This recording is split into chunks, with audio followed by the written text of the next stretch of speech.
के चरणों में प्रणाम करता हूँ। इस कालखंड के प्रथम शिव शिष्य भैया साहब श्री हरिंद्रानंद जी के चरणों में प्रणाम करता हूँ। शक्ति स्वरूपा माँ दीदी नीलमानंद के चरणों में प्रणाम करते हुए आप सभी गुरु भाई बहनों को प्रणाम करता हूँ। और आज जो चर्चा का विषय है बहुत ही प्यारा विषय है और मुझे पूर्णतः विश्वास है कि आप सभी गुरु भाई बहन मेरी बात से सहमत होंगे और अपनी बात भी आप कमेंट में रखिएगा कि क्या मैंने सही बोला है। आज जो विषय मैं लेके आया हूँ गुरु महादेव की दया से कि किस शिष्य के ऊपर या किस शिष्या के ऊपर गुरु महादेव की अधिकतम दया होती है या किस शिष्य के ऊपर या किस शिष्या के ऊपर गुरु महादेव अधिकतम ज्ञान देते हैं। आज हम सभी गुरु भाई बहन जो भी शिव शिष्य परिवार में गुरु भाई बहन हैं, हर व्यक्ति जो है कि गुरु महादेव के 3 नियम कर रहा है और कह भी देता है। कोई पूछता है कि आप नियम करते हैं तो हाँ करते हैं, लेकिन दिखाई नहीं देता। ऐसा क्यों? इसी आधार पे मैं इस वीडियो को बना रहा हूँ कि कौन से गुरु भाई बहन सच्चे मन से गुरु का काज करते हैं तो उन पे अधिकतम दया होती है, उन पे अधिकतम ज्ञान बरसता है, और किस गुरु भाई बहन के ऊपर नियम किस प्रकार वो कर रहे हैं कि गुरु महादेव की दया से वो वंचित हो जाते हैं। आज इसकी शुरुआत मैं करता हूँ 95 साल के एक वृद्ध जिनके 4 बच्चे होते हैं और चारों बच्चों को वो बुलाते हैं, कहते हैं कि मेरा आखिरी समय है, मैं आप सबसे बच्चों एक बात बताना चाहता हूँ। तो चारों बच्चे कहते हैं कि बताइए पिताजी क्या आदेश है। चारों बच्चों को कहते हैं कि बाहर बारिश हो रही है, आप बारिश में चले जाओ, अपने अपने हिसाब से कोई पात्र ले जाओ, उसमें जल भर के बारिश का पानी भर के ले आओ। चारों बच्चे निकल जाते हैं। एक के हाथ में कटोरी होती है, एक के हाथ में गिलास होता है, एक के हाथ में जग होता है, एक के हाथ में बाल्टी होती है। चारों बच्चे निकल जाते हैं, बारिश में खड़े हो जाते हैं चारों बच्चे। जिसके हाथ में गिलास होता है वो गिलास बहुत जल्दी भर जाता है। 1 घंटे के अंतराल में वो गिलास भर जाता है, वो अंदर आ जाता है। दूसरे के हाथ में बॉल जो कटोरा होता है थोड़ा बड़ा होता है, उसको भरने में 2 घंटे 2.5 घंटे लग जाते हैं। वो भी अपना कटोरा लेके और अंदर आ जाता है।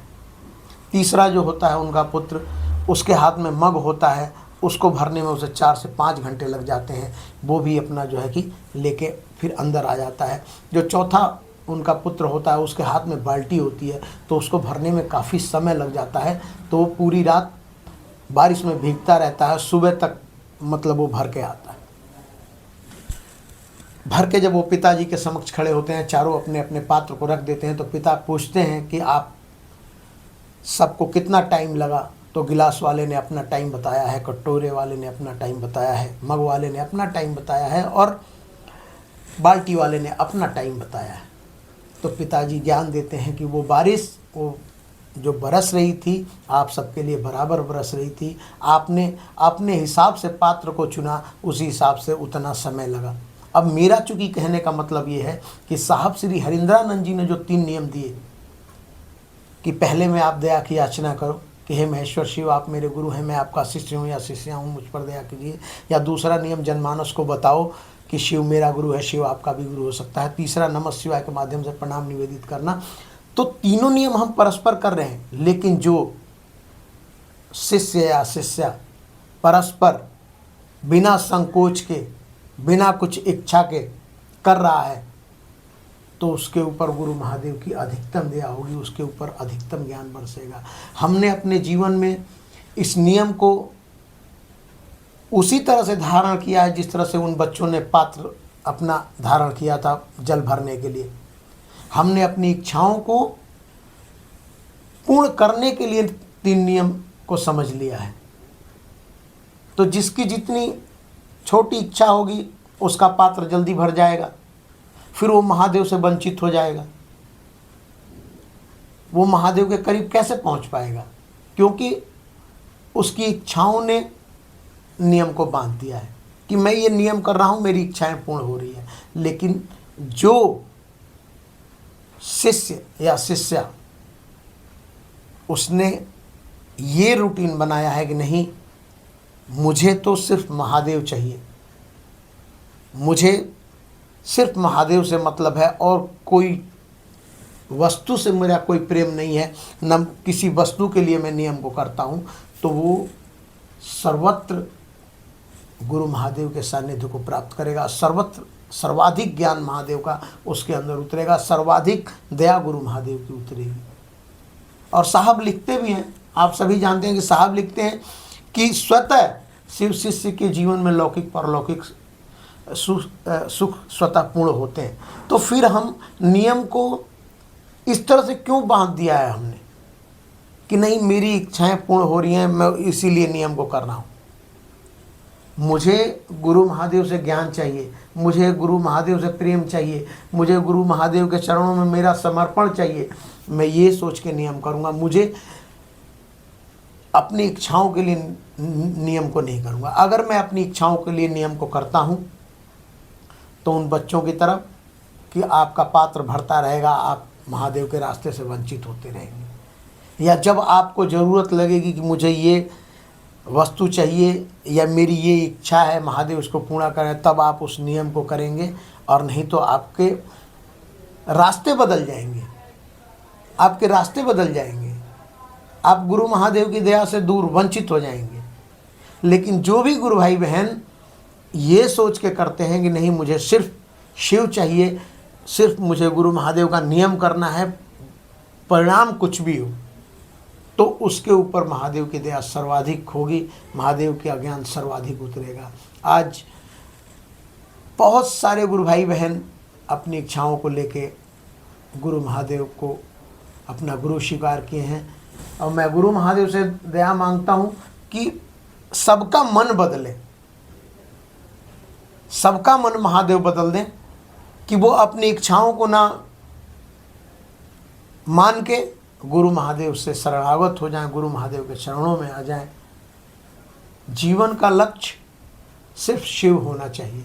साहब श्री हरिंद्रानंद जी ने एक बार नहीं हजारों बार हम सबको समझाया है। अनेक वीडियो हैं उनकी, जो उनकी बातें सुनने से हर वीडियो के माध्यम से कुछ न कुछ महादेव के बारे में उन्होंने अपना अनुभव साझा किया है कि तुम्हें प्रेम करना है सिर्फ महादेव से, और ये 3 नियम तुम्हें इस प्रेम को मजबूत करने के लिए मैं दे रहा हूँ।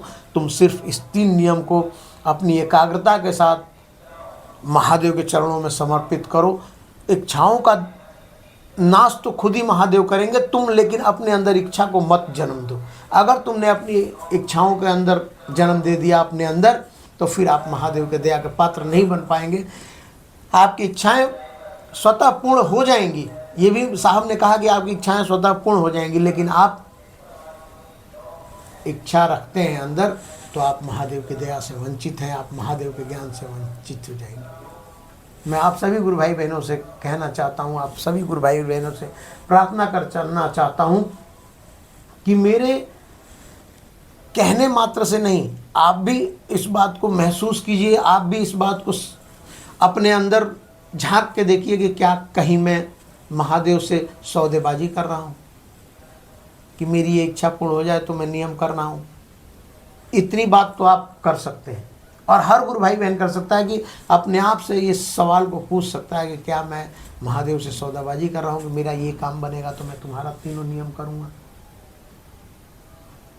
अगर आपका मन जवाब देता है कि नहीं मैं कोई सौदेबाजी नहीं, मुझे सिर्फ शिव चाहिए, तो मैं लिखित में, और साहब की बात भी है कि आपके मनोरथ स्वतः पूर्ण होंगे, फिर कुछ मांगने की जरूरत नहीं है। सिर्फ हमें मांगना है तो सिर्फ शिव को मांगना है। इन्हीं शब्दों के साथ मैं आप सबको पुनः प्रणाम करता हूँ, और मैं एक बार नहीं हजारों बार आप सबसे कहता हूँ कि मैं कोई ज्ञानी व्यक्ति नहीं हूँ। मेरे वाणी से आप सबको किसी को दुख पहुँचता है तो उसके लिए मैं क्षमा प्रार्थी हूँ। और आप सभी गुरु भाई बहन अपनी राय कमेंट बॉक्स में ज़रूर बताएं। मैंने अपना अनुभव साझा किया कि किस गुरु भाई बहन के ऊपर गुरु महादेव की दया अधिकतम बरसती है, या किस गुरु भाई बहन के ऊपर गुरु महादेव का ज्ञान अधिकतम उतरता है। आप सब इस विषय में ज़रूर कमेंट में लिखें। आप सभी को पुनः प्रणाम करता हूँ।